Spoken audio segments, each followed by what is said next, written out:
السلام علیکم ورحمۃ اللہ وبرکاتہ۔ ان الحمد للہ نحمده ونستعینه ونستغفره ونعوذ باللہ من شرور انفسنا ومن سیئات اعمالنا من يهده الله فلا مضل له ومن يضلل فلا هادي له وأشهد أن لا إله إلا الله وحده لا شريك له وأشهد أن محمدًا عبده ورسوله يا أيها الذين آمنوا اتقوا الله حق تقاته ولا تموتن إلا وأنتم مسلمون يا أيها الناس اتقوا ربكم الذي خلقكم من نفس واحدة وخلق منها زوجها وبث منهما رجالا كثيرا ونساء واتقوا الله الذي تساءلون به والأرحام إن الله كان عليكم رقيبا يا أيها الذين آمنوا اتقوا الله وقولوا قولا سديدا يصلح لكم أعمالكم ويغفر لكم ذنوبكم ومن يطع الله ورسوله فقد فاز فوزا عظيما أما بعد فإن خير الحديث كتاب الله وخير الهدي هدي محمد صلى الله عليه وسلم وشر الأمور محدثاتها وكل محدثة بدعة وكل بدعة ضلالة وكل ضلالة في النار۔ اعوذ باللہ من الشیطان الرجیم، بسم اللہ الرحمن الرحیم۔ وما ينطق عن الهوى إن هو إلا وحي يوحى۔ محترم سامعین کرام، حاضرین جمعہ، اسلامی بھائیوں، نوجوان دوستوں، عزیز بچوں،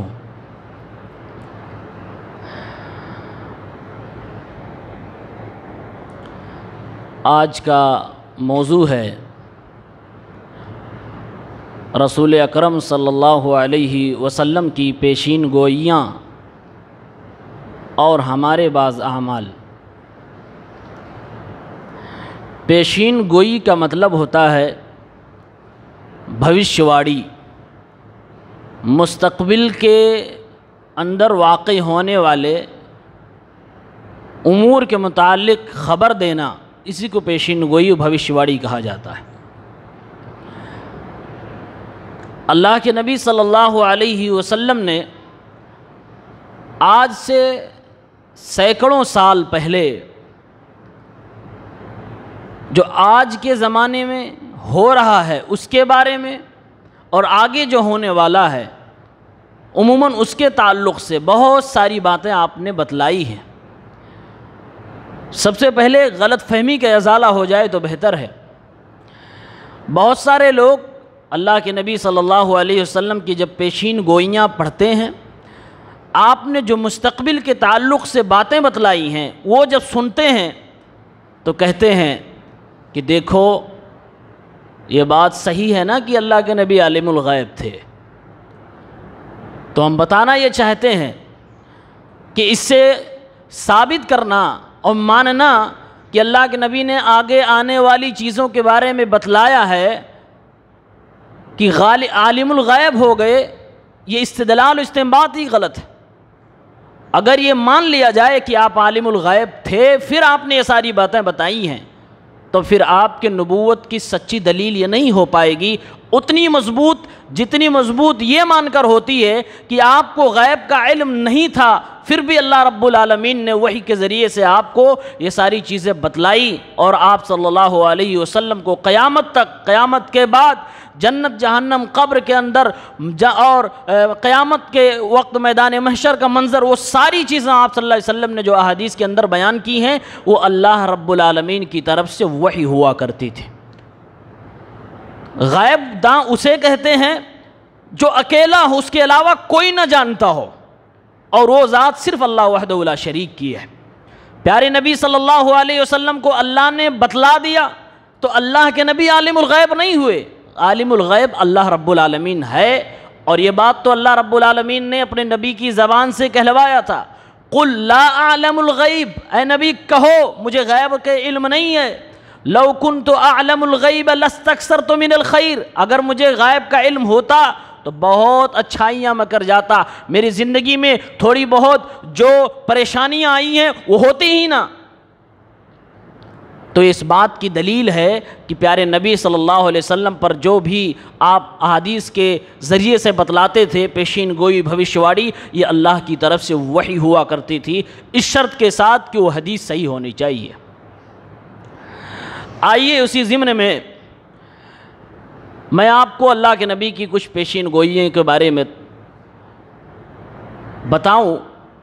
سب سے پہلے ایک حدیث لیتے ہیں، سنن ابی داؤد کتاب الملاحب باب تداعی الامم علی الاسلام، حدیث نمبر 4297۔ حدیث کے راوی حضرت ثوبان رضی اللہ تعالیٰ عنہ کہتے ہیں اللہ کے نبی صلی اللہ علیہ وسلم نے کہا، یوشک ان تداعی علیکم الامم کما تداعی الاکلۃ الی قصعتها۔ اللہ کے نبی نے فرمایا ایک زمانہ ایسا آئے گا کہ ساری دنیا کی اسلام کے خلاف والی طاقتیں ساری دنیا مل کر مسلمانوں کے اوپر ٹوٹ پڑے گی، اسلام کے خلاف ہو جائے گی۔ اللہ کے نبی نے اس کو تشبیہ سے بیان فرمائی، کما تداعی الاکلۃ الی قصعتها، جیسے کہ ایک بڑا برتن رکھا ہوا ہو، اس میں تیار شدہ کھانا رکھا ہوا ہو اور کئی ایک لوگ بیٹھے ہوں، بھوکے ہوں سب کے سب، تو جس طریقے سے وہ بھوکے لوگ برتن میں رکھے ہوئے کھانے کی طرف لپکتے ہیں اور ایک دوسرے کو بلاتے ہیں، آؤ آؤ تم بھی کھاؤ، آؤ تم بھی کھاؤ، اور ایک دوسرے سے چھین کر بھی کھاتے ہیں، اللہ کے نبی نے فرمایا اسی طرح سے ساری دنیا کی بقیہ امتیں اسلام کے اوپر ٹوٹ پڑیں گی۔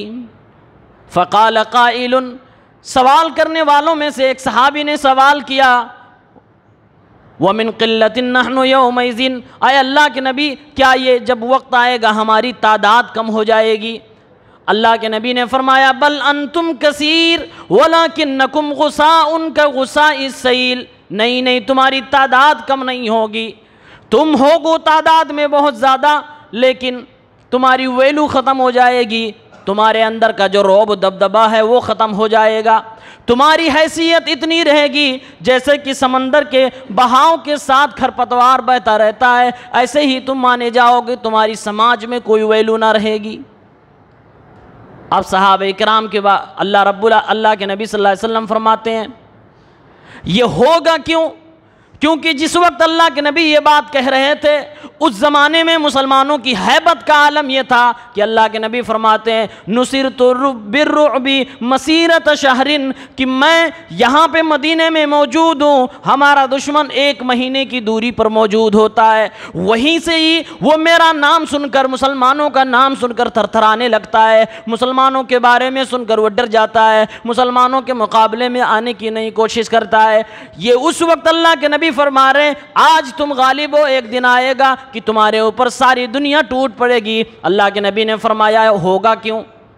وَلَا يَنزِعَنَّ اللَّهُ مِن صُدُورِ عَدُوِّكُمُ الْمَهَابَةَ مِنْكُمْ، وہ ہوگا اس لیے کہ اللہ رب العالمین نے تمہارے دشمنوں کے دلوں میں جو تمہاری ہیبت ڈال رکھی ہے، جو تم سے وہ ڈر رہے ہیں، وہ ڈر ان کے دلوں سے نکال لیا جائے گا، تمہاری ویلو ختم کر دی جائے گی۔ وَلَا يَقْذِفَنَّ اللَّهُ فِي صُدُورِكُمُ الْوَهْنَ، اور اللہ تمہارے دلوں میں وہن نام کی بیماری ڈال دے گا۔ فقال قائل، پھر ایک صحابی نے پوچھ لیا اے اللہ کے نبی صلی اللہ علیہ وسلم یہ وہن نام کی کون سی بیماری ہے جس بیماری کی وجہ سے، جس برائی کی وجہ سے ہم اتنے کمتر ہو جائیں گے، جو ہمیں چاہے گا مار کے چلا جائے گا، جو ہمیں چاہے گا پریشان کر کے چلا جائے گا؟ اللہ کے نبی نے فرمایا حب الدنیا و کراہیت الموت، وہ بیماری دنیا کی محبت، دنیا میں کھو جانا اور موت سے نفرت کرنا، موت سے کراہت کرنا، اس بیماری کا نام وہن ہے، اس کی وجہ سے تمہاری یہ حالت بنے گی۔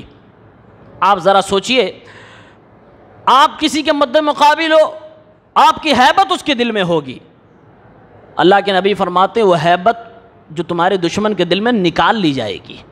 کیوں نکال لی جائے گی؟ کیونکہ تم دنیا پرست ہو جاؤ گے۔ دنیا پرست ہونے کا مطلب یہ نہیں ہے کہ آپ روزی روٹی ساری دکان مکان بند کر کے اللہ کی عبادت میں لگ جائیں، یہ نہیں، اس کا پیغام یہ نہیں دیا جا رہا ہے۔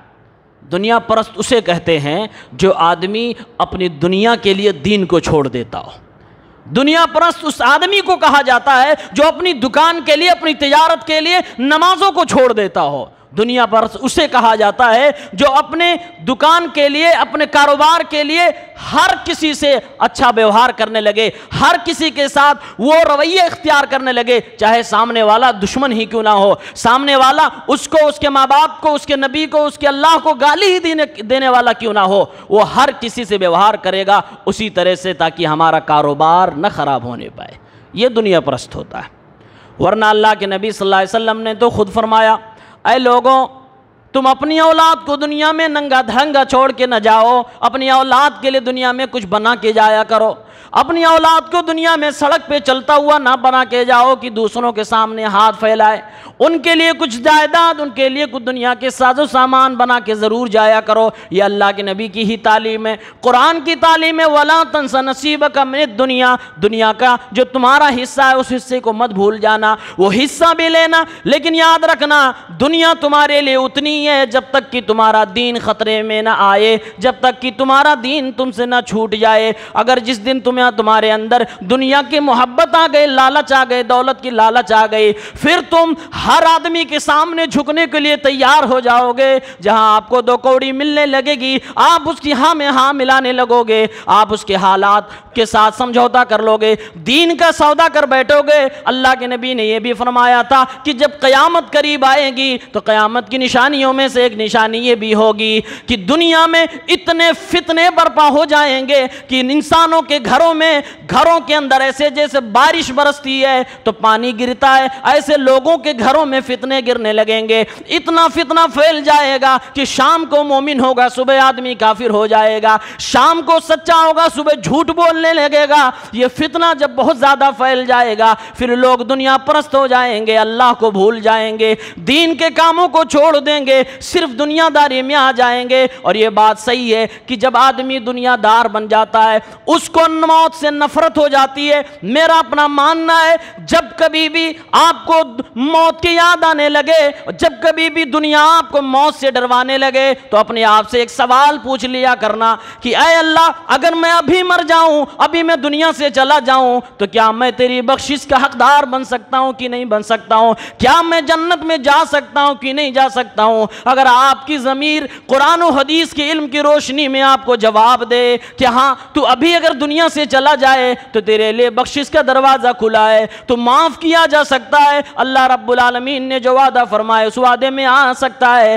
جب آپ کے دل سے یہ آواز آ جائے سمجھ لو کہ آپ دنیا سے نہیں ڈرو گے اور اپنی موت سے کبھی بھی گھبراؤ گے نہیں۔ لیکن آدمی موت سے گھبراتا کب ہے؟ جب اس کو اس بات کا ڈر ہوتا کہ ابھی مریں گے تو پکڑے جائیں گے، ابھی سزا ملے گی، دنیا ہم نے کمائی ہے، اس سے فائدہ کون اٹھائے گا؟ اس لیے وہ دنیا کو پکڑنے کے لیے اور موت کے بعد سزا پانے کے لیے ڈرتا ہے کہ ابھی موت نہ آئے، ابھی ہمیں اور زندہ رہنا ہے۔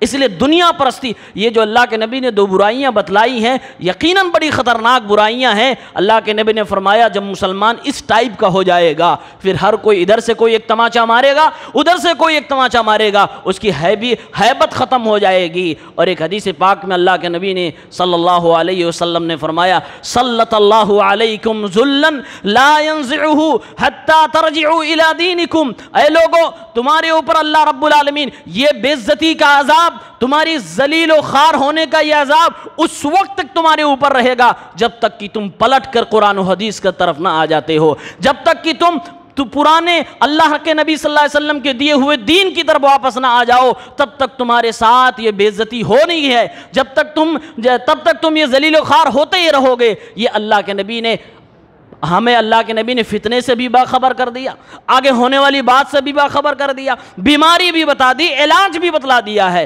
ہم مسلمان ہیں کہ ہم سب کچھ اپنی نگاہوں سے دیکھتے ہیں۔ آج کا مسلمان جب اس طرح کی حدیث سنتا ہے تو کہتا ہے نبی نے کہا ہے، ہونا تو ہی تھا، ہونا تو ہی تھا، آج وہی دور چل رہا ہے، بس یہیں پہ رک جاتا ہے۔ اس کے بعد جو اس حدیث کے پیغام ہے وہ پیغام بھول جاتا ہے۔ پیغام یہ ہے کہ اے مسلمانوں، تم اپنے اندر یہ برائی نہ ڈالنا، تم موت سے نہ ڈرنا، اور تم دنیا پرست نہ بن جانا۔ تمہارا دین تمہارے لیے سب سے زیادہ قیمتی ہے۔ تمہارا دین جب بک جائے گا پھر تمہارا جسم تمہارے لیے کام نہ آئے گا۔ اس زمانے میں لوگ اپنے دین کو اتنا بچانے کی کوشش کرتے تھے اتنا اپنے جسم کو بچانے کی کوشش نہیں کرتے تھے۔ اسی لیے ہمارے اسلاف کہا کرتے ہیں کہ آپ حلال روزی کھایا کرو، رشوت سے، سود سے بچا کرو، چاہے آپ 2 ٹائم میں سے 1 ٹائم ہی آپ کے پیٹ میں غذا جائے، لیکن آپ اپنی دنیا کے لیے اپنے دین کو خراب نہ کیا کرو، ورنہ وہ آئے گا جو نبی علیہ السلام نے حدیث پاک میں بتلائی ہے۔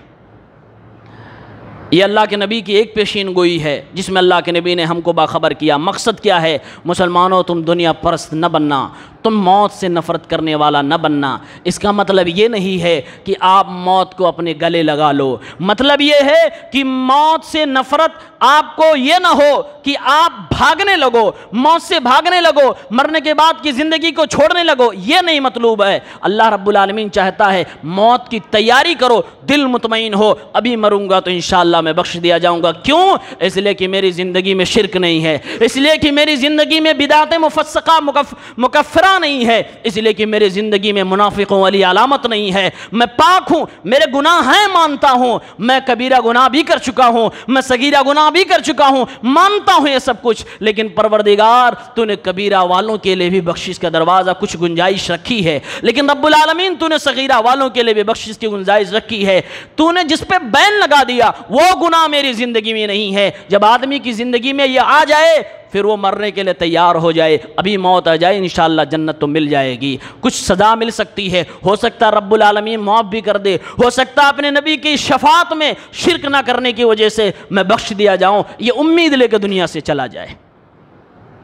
ایک دوسری اللہ کے نبی کی پیشین گوئی، صحیح بخاری کتاب و احادیث الانبیاء باب ما ذکر عن بنی اسرائیل، حدیث نمبر 3456، اللہ کے نبی صلی اللہ علیہ وسلم نے فرمایا لَتَتَّبِعُنَّ سَنَنَ مَنْ كَانَ قَبْلَكُمْ شِبْرًا بِشِبْرٍ ذِرَاعًا بِذِرَاعٍ حَتَّى لَوْ سَلَكُوا جُحْرَ ذَبٍّ لَسَلَكْتُمُوهُ قُلْنَا يَا رَسُولَ اللَّهِ الْيَهُودَ وَالنَّصَارَى قَالَ فَمَنْ۔ اللہ کے نبی صلی اللہ علیہ وسلم نے آج سے 1450 سال پہلے اپنے صحابہ کو مخاطب کر کے امت کے بارے میں بیان فرمایا۔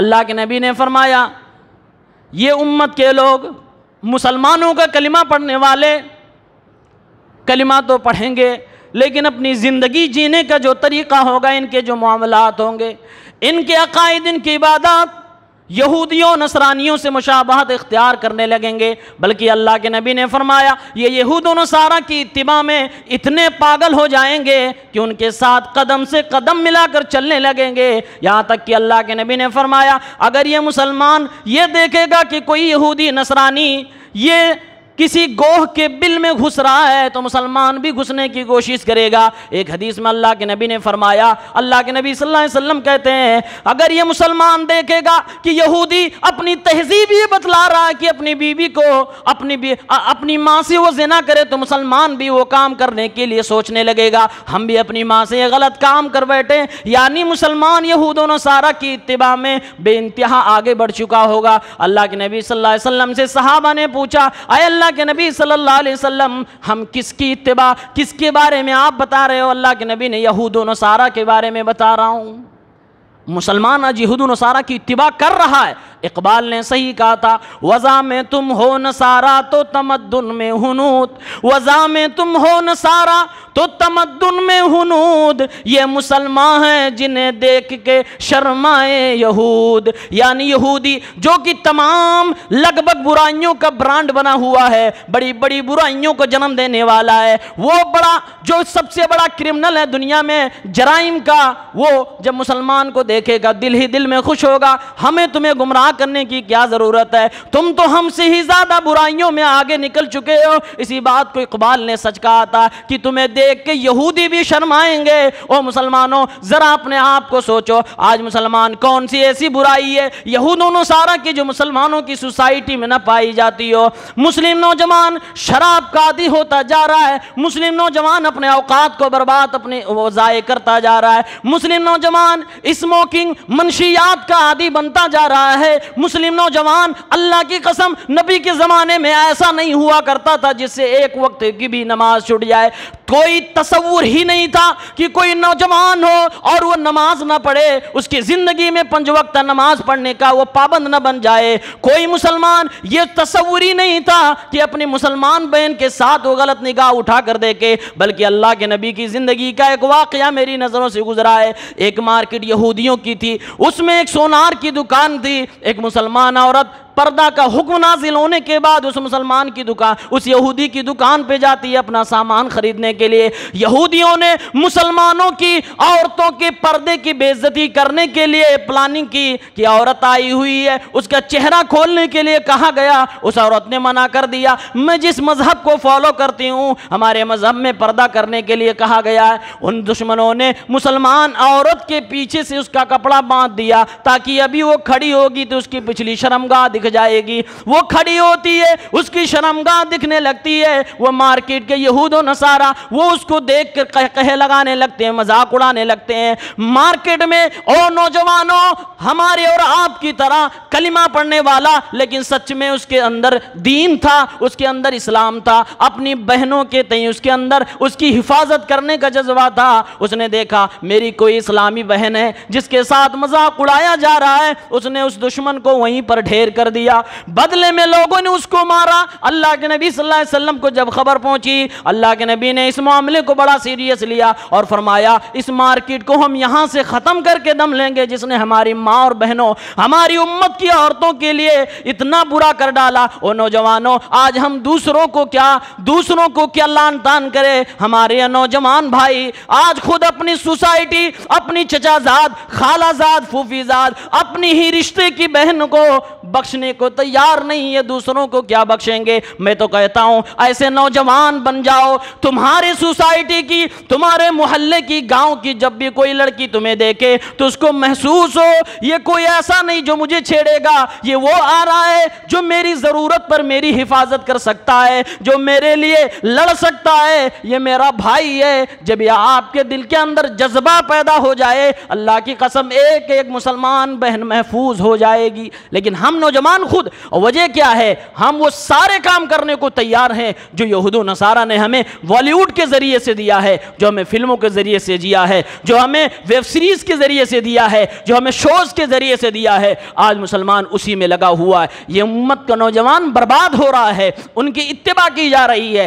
عقائد میں دیکھ لیجئے تو یہود و نصارہ کی مسلمان پیروی کر رہا ہے۔ اللہ کے نبی صلی اللہ علیہ وسلم نے فرمایا تھا، صحیح بخاری کتاب و احادیث الانبیاء حدیث نمبر 3454، اللہ کے نبی صلی اللہ علیہ وسلم کی دنیا کے جانے کا آخری وقت تھا۔ حضرت عائشہ اور حضرت عبداللہ ابن عباس دونوں وہیں پر موجود تھے۔ اہل بیت کے 2 ستارے نبی کی حالت کو بیان کر رہے ہیں۔ فرماتی ہیں صدیقہ عائشہ کہ میں نے دیکھا محمد عربی صلی اللہ علیہ وسلم اپنے زندگی میں آخری لمحے میں جب موت کا وقت آتا ہے، دنیا سے جانے کا وقت آتا ہے، آپ پریشانی کے عالم میں اپنے چہرے پر چادر ڈالتے تھے، پھر چادر آپ الٹ دیتے تھے جب سانس پھولنے لگتی تھی، اور اسی کنڈیشن میں چادر ڈال رہے ہیں، الٹ رہے ہیں۔ پیارے نبی صلی اللہ علیہ وسلم فرماتے ہیں لعنت اللہ علی الیہود والنصارى اتخذوا قبور انبیائہم مساجدا، یہودیوں پر، نصرانیوں پر لعنت اللہ کی برسے۔ کیوں؟ اس لیے کہ انہوں نے اپنے نبیوں کی قبر کو سجدہ کرنا شروع کر دیا، اپنے نبیوں کی قبر پہ مسجدیں بنانی شروع کر دی، اس کو عبادت گاہ بنا لیا۔ آج مسلمان اس برائی میں ہے کہ نہیں ہے؟ کیا آج مسلمان قبروں کے سجدے نہیں کر رہا ہے؟ کیا آج مسلمان قبرستان میں مسجدیں نہیں بنا رہا ہے؟ کیا لوگ وہاں جا کے نماز جنازہ نہیں پڑھ رہے ہیں؟ یہ سب یہود و نصارہ کی اتباع میں ہو رہا ہے۔ میرے نبی کی لعنت ہے ایسے ہستی پر، میرے نبی کی لعنت ہے ایسے بندے پر۔ آخر آپ سوچ بھی سکتے ہو کیا کہ آخری لمحے میں جب آپ کی خود کی یہ حالت ہے کہ چادر نیچے گر رہی ہے، اٹھا کے ڈال رہے ہیں، پھر سانس پھولنے لگ رہی ہے، اس لمحے میں پیارے نبی کو کیا فکر تھی کہ کسی پر لعنت برساتے؟ اس لمحے میں کیا فکر تھی کہ اپنی امت کو کسی برائی سے بچانے کے لیے کوشش کرتے؟ وہ یہ فکر تھی کیونکہ یہ وہ ذریعہ تھا جو انسان کے ایمان کو چھین لیتا، یہ وہ ذریعہ تھا جو اسلام کے پیڑ کو کاٹ کے رکھ دیتا، یہ وہ ذریعہ تھا جو مسلمان کو صرف نام کا مسلمان رہنے دیتا، اس کے اندر سے اسلام کھینچ لیتا۔ اسلام، یہ بات جان لیجئے، مسلمان کے اندر اگر توحید نہیں ہے، رب کعبہ کی قسم ہے، وہ کتنی بڑی داڑھی رکھ لے، وہ کتنے بڑے جبے قبے کا دستار کا مالک ہو جائے، کتنی بڑی سندوں کا مالک ہو جائے، توحید نہیں ہے تو پھر اس کا ایمان اس کے لیے کچھ کام نہیں آئے گا، کل قیامت کے دن ردی کی ٹوکری میں ڈال دیا جائے گا۔ اس لیے نبی نے آخری لمحے میں فرمایا یہ لعنت ہے یہودی و نصرانیوں پر، اس لیے کیونکہ انہوں نے اپنے نبیوں کی، اپنے نیک لوگوں کی قبروں کو سجدہ گاہ بنا لیا۔ آج مسلمان اس برائی میں ملوث ہے۔ یہود و نصارہ کی اتباع ہم اور کیا کر رہے ہیں؟ ایک دوسری مثال لیجئے۔ آج مسلمانوں میں دو طرح کے لوگ ہیں جو علماء سے رابطہ کس طرح سے لوگ رکھتے ہیں، علماء کے بارے میں، عالموں کے بارے میں، دین کے جانکاروں کے بارے میں، دین کے ٹھیکیداروں کے بارے میں عوام کیا سوچتی ہے؟ دو طرح کا نظریہ ہے۔ ایک نظریہ ہے کچھ مسلمان کہتے ہیں حضرت نے جو کہا 100% صحیح ہے، ہمیں حق نہیں بنتا کہ اس میں ہم ارے لگائیں، ہمیں حق نہیں بنتا کہ اس میں ہم انگلی اٹھائیں، ہمیں حق نہیں بنتا ہم وجہ پوچھ لیں، ہمیں حق نہیں بنتا ہم دلیل پوچھ لیں۔ اسی کا نام تقلید ہے۔ یہ یہودیوں نصرانیوں کی طرز ہے، یہ ان کا طریقہ ہے۔ مسلمانوں میں سے کچھ مسلمان ایسے بھی ہیں جو کہتے ہیں عالم کی کیا حیثیت ہے، وہ بھی جو کتاب پڑھ کے آیا میرے گھر میں ہے، میں نے پڑھ لیا، میں اس کے برابر ہو گیا، مجھے فلاں نے سند دے دی، میں اس کے برابر ہو گیا، میں فتوے دے سکتا ہوں۔ یہ مسلمانوں کی دوسری کیٹیگری ہے۔ بیچارے مسلمان دونوں طرح سے غلط ہے میرے بھائیوں، دونوں انداز غلط ہے، دونوں طرز غلط ہے۔ پہلا طرز آپ کو جاہل بنا دے گا، دوسرا طرز آپ کو گمراہ بنائے گا، لوگوں کو گمراہ کرنے کا ذریعہ بنا دے گا، اور دونوں طرز آپ کو جہنم کا حقدار بنا سکتا ہے۔ نبی علیہ الصلوۃ والسلام نے کیا فرمایا؟ سنن ترمذی کتاب التفسیر 3095 حدیث کا نمبر ہے۔ حضرت عدی ابن حاتم رضی اللہ تعالی عنہ کہتے ہیں کہ میں ابھی اس نصرانی تھا، عیسائی تھا، نیا مسلمان ہوا، نبی علیہ الصلوۃ والسلام کے دربار میں حاضر ہوا، میرے گلے میں سونے کی ایک صلیب ٹنگی ہوئی تھی۔ صلیب جو عیسائیوں کی پہچان ہے، جو پلس کے نشان کی طرح ہوتا ہے، کہہ رہے ہیں سونے کی ایک صلیب میرے گلے میں ٹنگی ہوئی تھی۔ نبی علیہ السلام کی نگاہ پہنچتی ہے، آپ نے فرمایا اطرح عنک ھذا الوسن، اے عدی ابن حاتم اپنے گلے سے اس بت کو اتار دو۔ آپ اندازہ کرو تعویذ پہننے والوں، میرے نبی نے صلیب جو سونے کی تھی، آپ نے فرمایا اس بت کو گلے سے اتارو۔ آج یہ امت مسلمہ تعویذ پہن رہی ہے، میرے نبی اسے بت کہہ رہے ہیں، بت کے پجاری ہم بن رہے ہیں۔ کون سی توحید کی بات کرتے، کون سے اسلام کی ہم بات کرتے ہیں؟ حضرت عدی ابن حاتم فرماتے ہیں میں نے اتارا، اللہ کے نبی صلی اللہ علیہ وسلم قرآن پڑھ رہے تھے، سورہ توبہ پڑھ رہے تھے، آیت نمبر 31 آپ نے تلاوت کی، اتخذوا احبارہم ورہبانہم اربابا من دون اللہ، کہ یہود و نصارہ کے لوگ ایسے ہو گئے ہیں کہ اپنے عالموں کی آنکھ بند کر کے بات ماننے لگے ہیں۔ فرمایا اللہ کے نبی صلی اللہ علیہ وسلم نے آیت جب پڑھی، حضرت عدی ابن حاتم کہتے ہیں اے اللہ کے نبی صلی اللہ علیہ وسلم، یہودی نصرانی اپنے عالموں کی تو عبادت نہیں کرتے، ان کو اپنا رب نہیں مانتے، آپ کا قرآن کہتا ہے کہ یہود و نصارہ کا طریقہ یہ ہے کہ اپنے عالموں کو اپنا رب بنا لیتے ہیں۔ اللہ کے نبی نے سمجھایا وہ عدی ابن حاتم یہاں رب بنانے کا مطلب تم نے نہیں سمجھا۔ فرمایا اللہ کے نبی نے اما انہم لم یعبدوہم، ہاں تمہاری بات صحیح ہے کہ ان عالموں کے سامنے یہ سجدہ نہیں کرتے، ان کے لیے رکوع نہیں کرتے، لیکن آج کے دور میں کہہ سکتا ہوں کہ آج یہ بھی ہو رہا ہے، صوفیوں کے سامنے سجدے ہو رہے ہیں، آج لوگوں کے سامنے پیر کے سجدے باقاعدہ ہو رہے ہیں، رکوع کیا جا رہا ہے۔ کن لوگوں کے؟ دھرم کے ٹھیکیداروں کے۔ اللہ کے نبی نے فرمایا یہود و نصارہ یہ نہیں کرتے تھے، یعنی ان کی عبادت تو نہیں کرتے تھے، لیکن کمی ان کی کیا تھی؟ اللہ کے نبی نے فرمایا وَلَكِنَّهُمْ كَانُوا إِذَا أَحَلُّوا شَيْئًا اسْتَحَلُّوا، ان کا عالم کہہ دیتا یہ چیز حلال تو اس کو حلال مان لیتے تھے، جبکہ اللہ کی کتاب میں وہ چیز حرام ہوتی تھی۔ اللہ کہتا یہ حرام، عالم کہہ دے حلال، پبلک نہیں پوچھتی تھی کیوں حلال آپ نے کہا جب قرآن میں حرام ہے. مولوی صاحب کی بات مان لی جاتی تھی, حضرت کی حافظ جی کی شیخ کی بات مان لی جاتی تھی, اور جب ان سے کہا جاتا یہ حرام, اللہ کہتا حلال, تو پبلک ان کے حرام کے اوپر عمل کر لیتی, اس کو مان لیتی کہ ہاں یہ چیز حرام ہے, اور اللہ کے کتاب کی طرف نہیں دیکھتی. اللہ کے نبی نے یہ بتایا کہ جب آپ آنکھ بند کر کے کسی عالم کی بات کو ماننے لگیں گے اور وہ قرآن کے خلاف بتائے, وہ شریعت کے خلاف بتائے, پھر بھی آپ اس کے پیچھے چلتے جا رہے ہو, اس کا مطلب یہ ہے آپ اس کے پجاری بنتے جا رہے ہو, اس کا مطلب یہ ہے آپ اس کے عبادت گزار بنتے جا رہے ہو. آج یہ سماج میں پایا جا رہا ہے.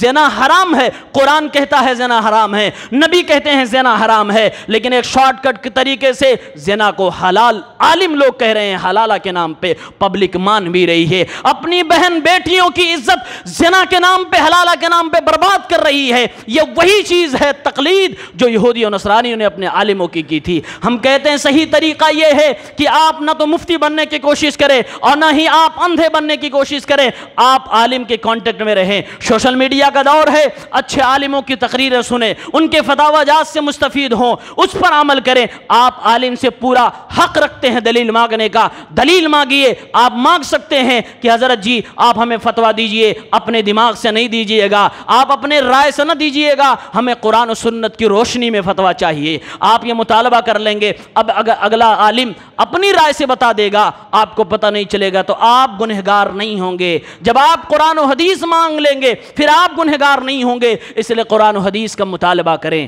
اللہ کے نبی صلی اللہ علیہ وسلم نے قیامت کی نشانیوں میں سے ایک نشانی بتائی تھی. صحیح بخاری کی ایک حدیث ہے, حدیث نمبر 100, کتاب العلم غالباً ہے. اللہ کے نبی صلی اللہ علیہ وسلم نے فرمایا ان اللہ لا يقبض العلم انتزاعا حتى ينتزعه ان اللہ لا يقبض العلم انتزاعا ينتزعه من العباد. اللہ تعالیٰ قیامت سے پہلے جب فتنے برپا ہونے لگیں گے تو اللہ ایسا نہیں کرے گا کہ لوگوں کے دلوں سے علم کو کھینچ لے گا. علم کو مٹانا ہوگا. قیامت سے پہلے جہالت کی پوری بھرمار ہوگی.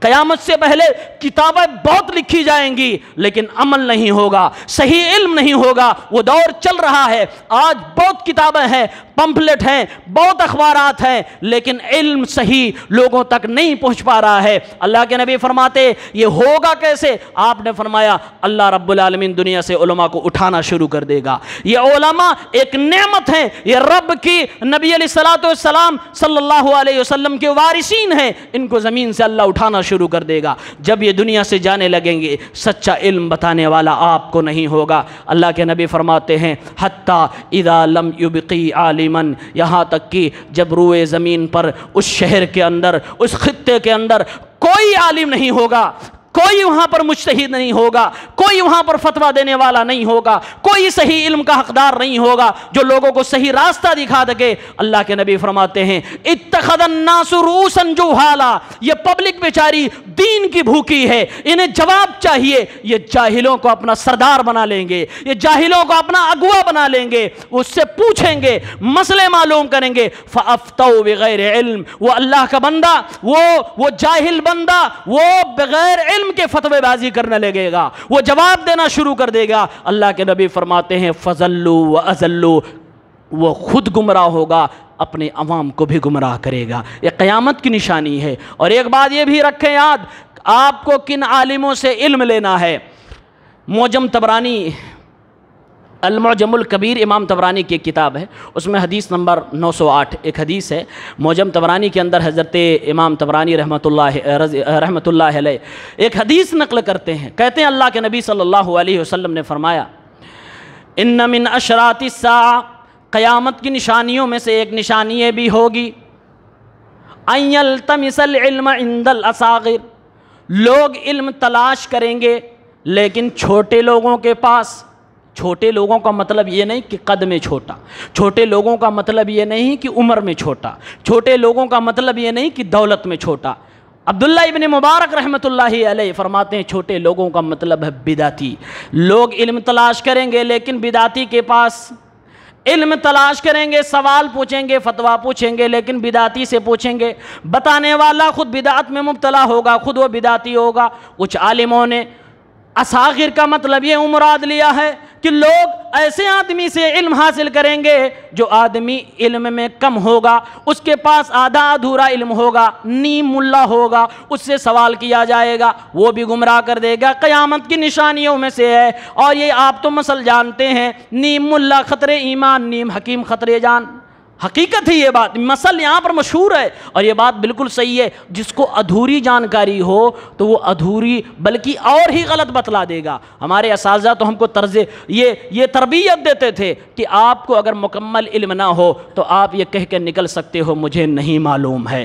اگر ہم علماء جب کہتے ہیں مجھے نہیں معلوم ہے، تب عوام سمجھتی ہے انہوں نے مدرسے میں کیا ہے، یہ لگ رہا ہے کھا پی کے مستی کر کے چلے آئے۔ میرے بھائی یہ مطلب نہیں ہوتا، مطلب یہ ہوتا ہے 100 میں 90% معلوم ہو سکتا ہے، 80% معلوم ہو سکتا ہے، 70% معلوم ہے، لیکن ان کو یقین نہیں ہے، اس لیے کہہ رہے ہیں کہ مجھے نہیں معلوم ہے۔ عوام سے بچ بیٹھتی ہے، ان کو کچھ نہیں پتا ہے، 0 سناٹا، یہ مطلب نہیں ہوتا ہے۔ لیکن جاہل جو ہوتا ہے جب وہ فتویٰ دینے کی عادت میں آ جاتا ہے، پھر وہ 100 میں 10% بھی علم ہوگا تو پھینک دے گا، 10% بھی علم ہوگا تو فتویٰ داغ دے گا، چاہے سامنے والا کا گھاٹا ہو، اس کی عزت جائے یا نہ جائے، وہ فتویٰ دے ہی دے گا۔ تو کچھ عالموں نے چھوٹا جس کے پاس علم حاصل کیا جائے گا، مطلب یہ لکھا ہے کہ جو بالکل جاہل ہوگا اس سے لوگ فتویٰ پوچھنے لگیں گے۔ یہ قیامت کی علامتوں میں سے علامت ہے۔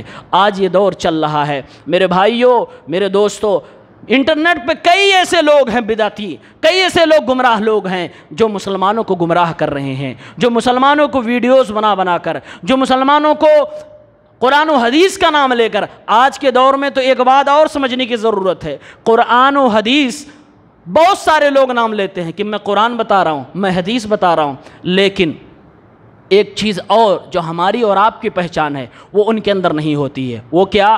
وہ اسلاف کی سمجھ۔ قرآن کو ہمیں اسی طرح سمجھنا ہے جیسے ہمارے سلف صالح نے سمجھا ہے، حدیث کو ہمیں اسی انداز میں سمجھنا ہے جیسے ہمارے سلف صالح نے سمجھا ہے، اور گھر کے اندر بیٹھ کر کتاب پڑھنے والے کو سلف صالح کی سمجھ نہیں ہوا کرتی ہے، یہ بات جان لیجئے۔ اسی لیے نیٹ کے اوپر جتنے گمراہ لوگ ہیں ویڈیوز بنا رہے ہیں، ہمارے علماء نے جن کو نشانے پہ لیا، جن کا رد کیا ہے، وہ عموماً اسی کیٹیگری میں آ رہے ہیں۔ وہ بھی کہتے ہیں یہ قرآن میں لکھا، وہ بھی کہتے ہیں یہ حدیث میں لکھا ہے، لیکن وہ اپنی ان کی ترجمانی ہوتی ہے، اپنا ان کا مفہوم ہوتا ہے، سلف صالح سے ان کو کوئی لینا دینا نہیں ہوتا ہے، اس لیے وہ گمراہ ہو گئے ہیں۔ اس لیے ایسے عالم سے جڑے جو سلف صالحین کے اقوال کی روشنی میں قرآن و حدیث کی آپ کے پاس صحیح تعلیمات کو پہنچائے، خدا را اپنے دین کی ویلو کو سمجھے۔ اور ایک بات، جب سند کی بات آئی تھی زمانے میں، شروعات میں لوگوں نے حدیثیں گڑھنا شروع کر دیا، تو ایک تابعی نے کہا تھا اے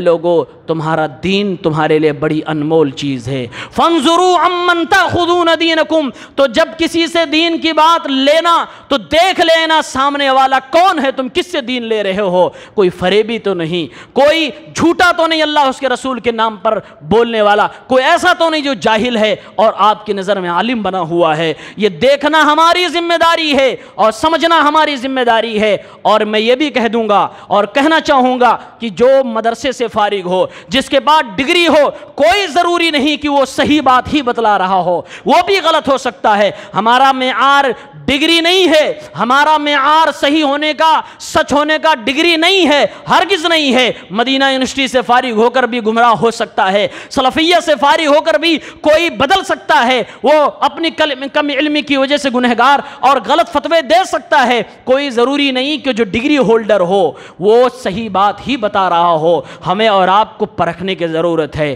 اسی لیے تو ماحول گرم ہے، ہر کوئی اپنی دکان چلانے میں لگا ہوا ہے۔ ہم اور آپ کو پرکھنا ہے ہم کس دکان پہ جائیں، کہاں ہمیں پیور دین ملے گا، کہاں ہمیں سچا دین ملے گا، ہمیں اس پر توجہ دینے کی ضرورت ہے۔ اور قیامت کی جو نشانیاں ہیں، وہ نشانیاں اللہ کے نبی صلی اللہ علیہ وسلم نے جو بھی نشانیاں بیان کی ہیں، چھوٹی چھوٹی تقریباً 70 نشانیاں علماء نے لکھی ہیں، 10 تو مشہور ہیں بڑی نشانیاں۔ او نشانیوں میں کچھ ایسی چیزیں بھی ہیں جو حقیقت میں اچھی ہیں لیکن قیامت کی نشانی ہے۔ تو جب کہا جائے کہ یہ قیامت کی نشانی ہے تو اس کا یہ مطلب نہیں ہوتا کہ وہ چیز بری ہے، وہ شریعت میں بری ہے تب بری ہے، ورنہ اللہ کے نبی صلی اللہ علیہ وسلم کا دنیا میں آنا یہ قیامت کی پہلی نشانی ہے، لیکن ان کا آنا کوئی برا کام تو نہیں ہے، اچھا کام ہے۔ لہٰذا ہم اور آپ کو اپنے عقائد کی سلامتی کے لیے اللہ سے دعا کرنی ہے اور تفرقے بازی نہیں کرنی ہے، سچائی کی طرف لوٹنا ہے۔ ذلیل و خوار جو دنیا میں لوگ ہو رہے ہیں، مسلمان جو آج بٹتا جا رہا ہے، حسد، بغض، کینہ، کپٹ کا شکار ہوتا جا رہا ہے، اس سے ہمیں بچنا ہے۔ ایک حدیث اور سناتا ہوں، مستدرک حاکم کی ایک حدیث ہے 7311 نمبر کی۔ اللہ کے نبی صلی اللہ علیہ وسلم نے فرمایا سیصیب امتی داء الامم، میری امت میں وہ بیماریاں آئیں گی جو پہلی امتوں میں تھیں۔ پوچھا اللہ کے نبی کون سی بیماری؟ اللہ کے نبی نے فرمایا العشر والبطر والتکاثر والتناجش فی الدین والتباغض والتحاسد حتی یکون البغی۔ اللہ کے نبی نے فرمایا اس امت کے مسلمانوں میں ایک برائی آ جائے گی، یہ ایک دوسرے کے اوپر فخر کرنے لگیں گے، یہ گھمنڈ جتانے لگیں گے، انانیت پہ آ جائیں گے، یہ کبر و غرور کرنے لگیں گے، یہ ایک دوسرے کو نقصان پہنچانے کے لیے کوشش کرنے لگیں گے، ایک دوسرے سے بغض و عناد رکھنے لگیں گے، نفرت کرنے لگیں گے، ایک دوسرے سے حسد کرنے لگیں گے۔ معاملہ یہ برائی کا یہاں تک چلا جائے گا کہ بغاوت کی نوبت آ جائے گی، معاملہ یہاں تک چلا جائے گا کہ دشمنی کی نوبت آ جائے گی، مار پیٹ کی نوبت آ جائے گی، یعنی مسلمان ایک دوسرے کے دست و گریباں ہو جائیں گے، ایک دوسرے کے خلاف کھڑے ہو جائیں گے۔ یہ اللہ کے نبی نے پہلے ہی بتا دیا تھا۔ آج ہمارے زمانے میں دیکھیے مسلمانوں کا طبقہ کوئی کہتا ہے ہم فلاں کو ماننے والے ہیں، ہم فلاں مسلک کے لوگ ہیں تو ہم اس کے پیچھے نہیں جائیں گے، ہم ان کی بات کو صحیح نہیں مانیں گے۔ معیار ہمارا بدل گیا۔ معیار ہمارا کیا ہونا چاہیے؟ معیار تو ہمارا یہ ہونا چاہیے کہ ہم اللہ کو ماننے والے ہیں، ہم رسول اللہ کو ماننے والے ہیں۔ اب اللہ اس کے رسول کی جو صحیح ترجمانی کرے وہی حق بیان کر رہا ہے، وہی صحیح بیان کر رہا ہے۔ لوگ یہ حوالہ دینے لگتے ہیں ہاں ہمارے لیے معیار صرف قرآن ہے، ہم قرآن کو صرف مانیں گے، اللہ کے نبی صلی اللہ علیہ وسلم کی احادیث کو نہیں مانیں گے۔ حوالہ کیا؟ دلیل کیا؟ دلیل دی جاتی ہے وَاعْتَصِمُوا بِحَبْلِ اللَّهِ جَمِيعًا، اللہ کی رسی کو مضبوطی سے پکڑ لو۔ کہتے ہیں اللہ کی رسی قرآن ہے، لہٰذا اللہ نے صرف قرآن کو پکڑنے کے لیے کہا۔ عقل مندو ذرا سوچو، کیا رسی اکیلی ہوتی ہے؟ رسی میں عموماً 2 بٹ ہوا کرتے ہیں، 2 بٹ سے رسی بنتی ہے۔ جب رسی 2 بٹ کی بن رہی ہے تو یہ اللہ کی رسی کیوں 1 بٹ سے بنائی جا رہی ہے؟ ایک اللہ رب العالمین کا کلام ہے، ایک رسول مصطفیٰ محمد عربی صلی اللہ علیہ وسلم کا فرمان ہے۔ دونوں کو جو پکڑے گا وہی اللہ کی رسی کو پکڑ کے چل رہا ہے، جو دونوں میں سے کسی ایک کو چھوڑ دے گا وہ گمراہ ہو جائے گا۔ اس لیے ہماری اور آپ کی اور اہل حدیثوں کی، اہل سنت والجماعہ کی، صحیح منہج والوں کی سچی اور پیاری اور کھری دعوت یہ ہے لوگوں قرآن کی طرف پلٹو، لوگوں اللہ اس کے رسول کے فرمان کی طرف پلٹو۔ اسی میں ہم بے عزتی کی زندگی سے نکل کر عزت دار بن سکتے ہیں۔ اپنے دین کے معاملے میں اتنے سینسٹیو رہو کہ آپ کو کوئی گمراہ نہ کر پائے۔ جب آپ کی یہ سوچ پیدا ہو جائے ہاں یہ دین کی بات بتا رہا ٹھیک، اب ہمیں اس میں تحقیق کرنی ہے، ہمیں اس پہ سوچنا ہے۔ ایسے نہیں ہاں جی بتایا تو چلو کوئی بات نہیں۔ لوگ سیریس نہیں ہوتے ہیں، اور ایک گاڑی لینی ہو تو 10 لوگوں سے پوچھتے ہو کون سی اچھی ہوگی، ایک موبائل لینا ہو 50 لوگوں سے پوچھیں گے، کپڑا لینا ہو کئی لوگوں سے پوچھیں گے۔ مارکیٹ کے اندر ایک ہی چیز کی 10 دکانیں ہو، ڈھونڈ کے اچھی کوالٹی والی دکان پہ یہ مسلمان پہنچ جاتا ہے، لیکن دین بتانے والے کئی ایک ہے جبے کبے والے، ڈھونڈ کر سچے آدمی کے پاس نہیں پہنچ پاتا ہے۔ یہ دلیل اس بات کی ہے کہ مسلمان دین کو سیریس نہیں لے رہا ہے، دین کو وہ بھول چکا ہے۔ اسی لیے میں نے شروع میں حدیث پڑھی تھی، جب دنیا داری آئے گی تو دینداری آپ کی زندگی سے ختم ہو جائے گی۔ جب آپ کی زندگی میں ایسا آپ کو محسوس ہونے لگے کہ یہ کرنے سے میرا دین تو مجھ سے چھوٹ رہا ہے، آپ وہیں پر اسٹاپ لگا دو، وہیں اپنی دنیا روک دو اور وہیں تک سمجھو کہ میری لمٹ یہیں تک ہے، اس کے آگے میں بڑھا تو میری دینداری خطرے میں آ جائے گی۔ جب یہ سوچ پیدا ہوگی ہم نیک بن جائیں گے، ہم صالح بن جائیں گے، ہم سچے بن جائیں گے، ہم صحابہ کے منہج والے بن جائیں گے، ہم قرآن و سنت والے بن جائیں گے، ہم وہ طائفہ ہو جائیں گے جس کی مدد کا اللہ نے قیامت تک کا وعدہ لیا ہے، ہم وہ لوگ ہو جائیں گے جن کی شفاعت کے لیے نبی کریم نے وعدہ لیا ہے۔ اللہ تعالیٰ سے دعا ہے پروردگار عالم ہم اور آپ کو دین پر ایمان پر رکھے، ہمیں دین میں پورا داخل ہونے کی توفیق عنایت فرما دے۔ الہ العالمین ہمیں قرآن و سنت کو اسلاف سلف صالح کی سمجھ کے مطابق سمجھنے کی توفیق دے۔ الہ العالمین آج دین بڑا گڑبڑ ہو گیا، آج دین کو لوگوں نے بہت کمپلیکیٹڈ بڑا پیچیدہ بنا دیا، لوگوں کے لیے عام انسان کے لیے بڑا مشکل ہو گیا صحیح پہچانے کیسے۔ اے اللہ تو ان کے لیے راستہ ہموار فرما۔ الہ العالمین ہر آدمی کے لیے اس کے دین کی حفاظت کرنے کی اس کو توفیق عنایت فرما۔ آمین یا رب العالمین۔ وآخر دعوانا ان الحمد للہ رب العالمین۔